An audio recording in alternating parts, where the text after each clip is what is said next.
Greetings, everybody. On this video, I'm going to give you a short tutorial on how to build a very low orbit extraction base.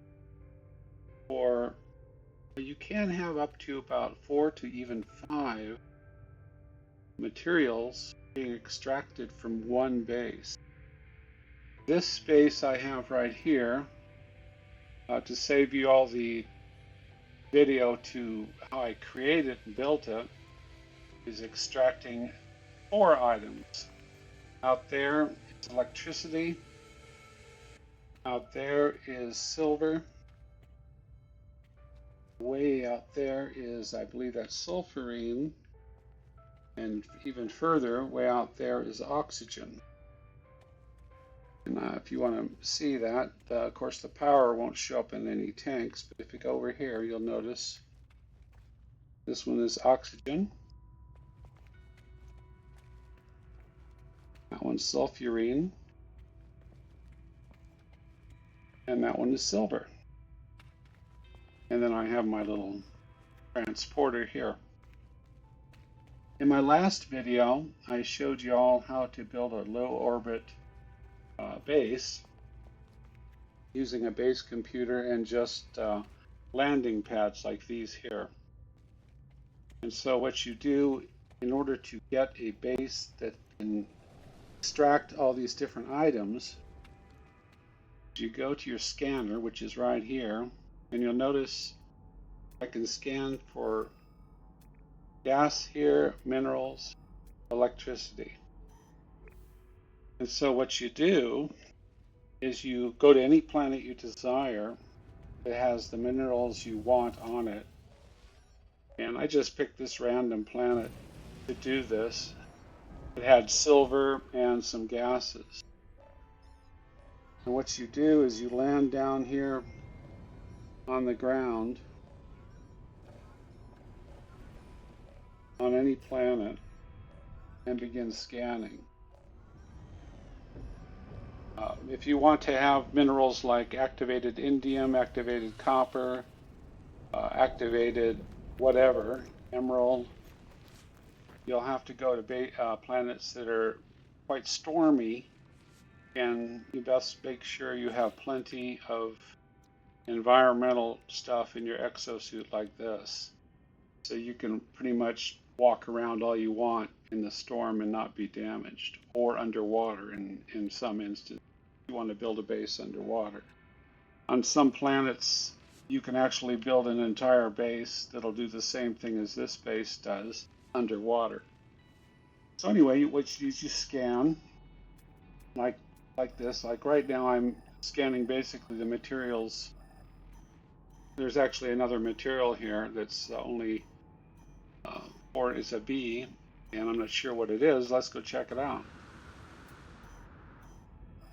Like it's out in the water here. Actually, it's just below me here. So right here, we'll see what it is. It's probably silver. This planet is covered with silver. Yeah, it's silver. But I already have silver over on my base, so I don't need it again. But what you need to do is walk around and fly around and scan until you come across an S-class item, either a mineral, electricity, or gas. When you find an S-class item, put down a save beacon on that spot, and then scan for the other item. Like let's say you had an S-class gas. From that point, scan for a mineral, and you can move around. Like let's see if I want to try this. You can move this around. You hear the noise, and as you get closer to electricity, like I'll point it at my base,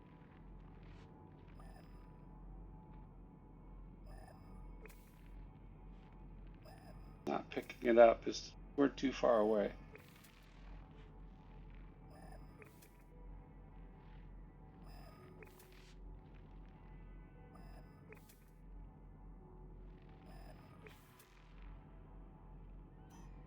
Right there, See the sound changed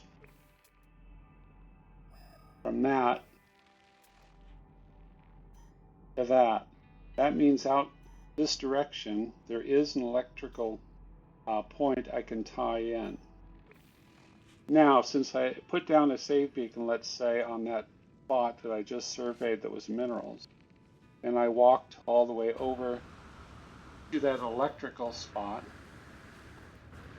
not that I'm going to, but if I did, I would put a save beacon there.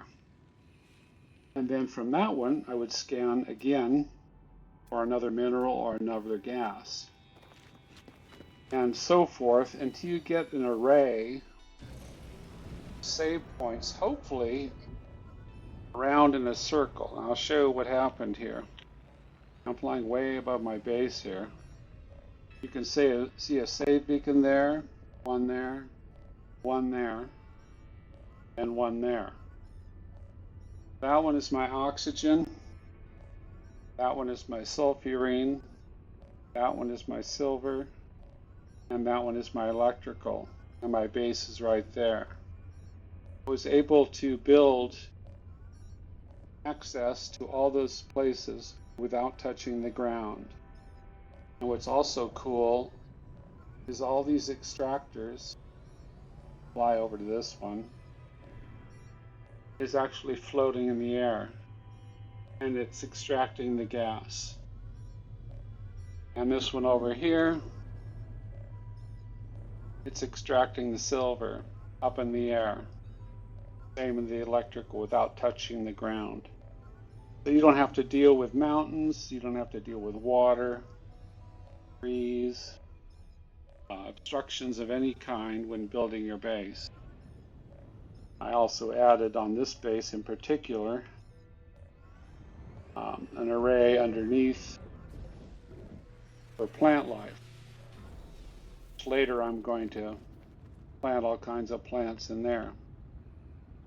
I made it kind of cool also just for the heck of it.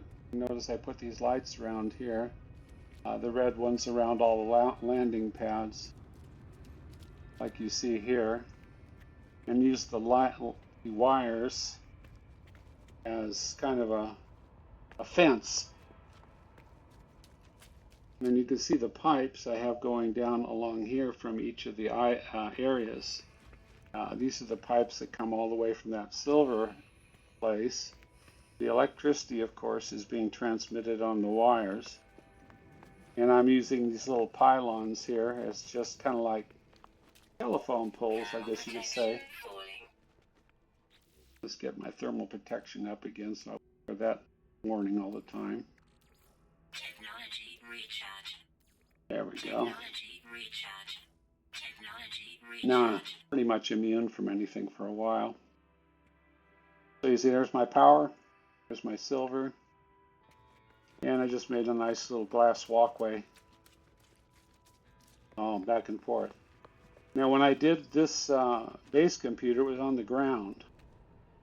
And like I did in the other video, it made several landing spots all the way down. And I picked the lowest one because the lower you are on towards the planet's surface on these orbital bases, the more stable the parts. I found that when I built way up there, like closer to space, when I reloaded the game, details would disappear, like these little parts like lights, even some of the furniture, whatever you like to decorate with, would just vanish. And so I found it better just to build at a lower altitude, even though I'm still up, and the parts would remain stable. And that's really nice that way. So anyway, this is what you do, and you just centralize your base in between all your little save points that you have, and then you can build out to them using just the build parts for platforms, for paths. You can make these wider if you want and actually drive exocraft on them like streets. So it's quite fun. And so anyway, go back in here where it's a little quieter. And then this is my area for plants that I'll add later. I don't have anything in here just yet, but there's enough here for all the plant species. That'll be a later plan. And this planet does get some high energy storms. As you can see, it's pretty much baked out there, so it gets some walls of fire which come through here, but it doesn't seem to damage anything here. So I just wanted to show you guys this little base here. It's a very low orbit base, but it's also extracts 4 items from the plant service: electricity, silver, sulfurine, and oxygen. I've actually made one base that I have, I call it my Warehouse 13 base, and it has indium, oxygen, cobalt, and I think it has copper too. I'd have to go see, but it actually has 4 items in that base. I'm going to attempt to build one that has 5 or more. It's quite difficult to do that. You have to find a planet that's rich in different kinds of minerals that you can actually mine the surface from, like copper, cobalt, indium, maybe even emerald, uranium, and other things. It'd be really cool to have one that just kind of gets all that stuff. You'll notice I also didn't make it so it makes a lot of quantity, because I can take 3,500 sulfurine and I can duplicate it in a small refiner to a full stack. So I don't need to go hog wild on tanks and tractors and stuff to make a large quantity. I did make one activated indium base in the game that does 2 million activated indium. That's a bit extreme, but it did work just fine, and that gets you very rich very fast when you sell all that material. Anyway, hope you enjoyed the video. Please leave a comment and like and subscribe if you like the channel. I'm going to go ahead and take off now, so thank you very much.